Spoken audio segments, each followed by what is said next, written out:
Ambassador Zethkar had seen many species rise and fall across the galaxy's political stage. The Vorthan Confederacy, with their crystalline intellects, the Mektor hives with their perfect biological coordination, the ethereal collective masters of psionic manipulation. But humans? Humans were barely worth mentioning in the Galactic Council's quarterly reports.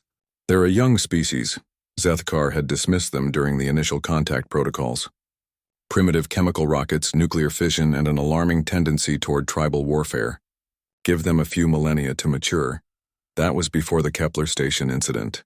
The research outpost orbited a gas giant in what humans called the Tau Ceti system, a joint venture between the fledgling human colonial administration and several minor council species. Dr. Sarah Chen had been leading xenobiology studies there with her 8-year-old daughter Lily, one of the few human children living on the frontier stations.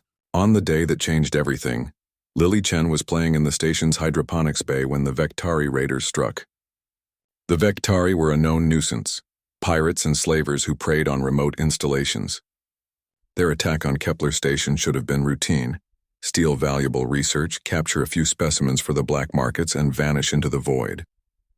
Council forces would file the appropriate reports, insurance would cover the losses, and life would continue. But they took the child.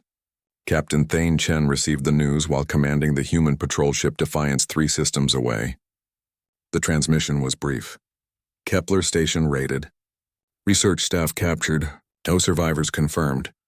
What it didn't mention was that among the captured was his daughter. The human response was unprecedented. Within 6 hours, every human military vessel within 50 light-years was converging on the Vektari's last known trajectory.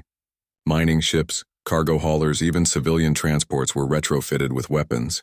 The human colonial administration declared a state of total war, not against a government or territory, but against a single pirate clan. Zethkar watched the developments with detached curiosity from the council chambers on Nexus Prime. Emotional species, he noted in his reports. Prone to disproportionate responses. This tantrum will burn itself out within a rotation or two. He was wrong. The humans didn't just hunt the Vektari. They systematically dismantled every support network, safe harbor, and supply line the pirates had built over centuries. They tracked them through 17 star systems, turning 3 asteroid belts into debris fields and reducing 2 pirate strongholds to vapor. When cornered prey fled to supposedly neutral stations, human forces blockaded entire worlds. "Where is she?" Captain Chen demanded of every Vektari commander he captured. His ship had grown into a fleet, his crew expanded by volunteers from across human space. They painted their hulls black and flew under a banner none had seen before, a small human hand reaching toward the stars. The Galactic Council initially issued formal protests about human overreach and violation of established pursuit protocols. But as weeks turned to months, and the humans continued their relentless advance, something shifted. Other species began sharing intelligence. Trading partners of the Vektari suddenly found their contracts canceled. Even the infamous syndicate cartels began distancing themselves from anything Vektari-related. "They're not going to stop," whispered Admiral Korvash of the Hegemony Fleet to Zethkar during a private meeting. "My scouts report human ships at the edge of 17 systems. They're not pursuing raiders anymore. They're hunting extinction." The end came at the Vektari fortress world of Karak 7. The pirates had retreated to their most fortified position, confident that no rational species would attempt a direct assault on a heavily defended planet. The casualties would be astronomical, the cost prohibitive. No sane military strategist would approve such an operation for a single captured civilian. Humans, it turned out, had their own definition of sanity. The assault fleet that emerged from hyperspace was unlike anything the galaxy had seen from such a young species. Hundreds of vessels, from massive converted colony ships bristling with weapons to sleek fighters flown by volunteers from every human world. They came not as conquerors, but as a swarm of parents, siblings, and strangers united by one simple principle: no human child would be left behind. The battle for Karak 7 lasted 14 hours. When it ended, the Vektari clan was extinct, their fortress world a burned cinder, and every surviving pirate base within 50 light-years had surrendered. They found Lily Chen in a detention cell, frightened but unharmed.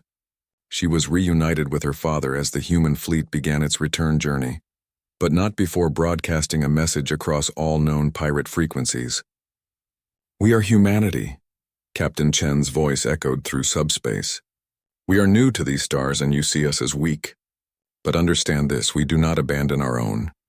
We do not forget our dead, and we do not forgive those who harm our children. Remember the name Vectari. Remember what happened when they took one of ours. And ask yourself, is whatever you think you can steal from us worth becoming the next name we erase from history?" In his final report to the Council, Zethkar wrote, "Previous assessment requires revision. Humans demonstrate extreme pack-bonding behaviors and disproportionate protective responses. Recommend immediate reclassification from minor species to not to be provoked. Individual human value appears to increase exponentially when threatened, triggering species-wide defensive responses that exceed all logical cost-benefit analysis." He paused at his writing desk, remembering the footage of human ships burning through Vectari defenses, with the desperate fury of parents searching for their young. Further recommendation: any species considering hostile action against human civilians should study the Vectari archives, if any still exist. The galaxy has many predators, but it seems we have been introduced to something far more dangerous: protective parents with starships. The incident at Kepler Station became legend across the galaxy. Pirates spoke of it in whispers. Governments studied it in classified briefings, and children of a dozen species heard bedtime stories about the humans who would cross the galaxy for a single lost cub. And in the void between stars, painted on the hulls of human vessels in a dozen languages, a simple message served as both promise and warning: no one left behind.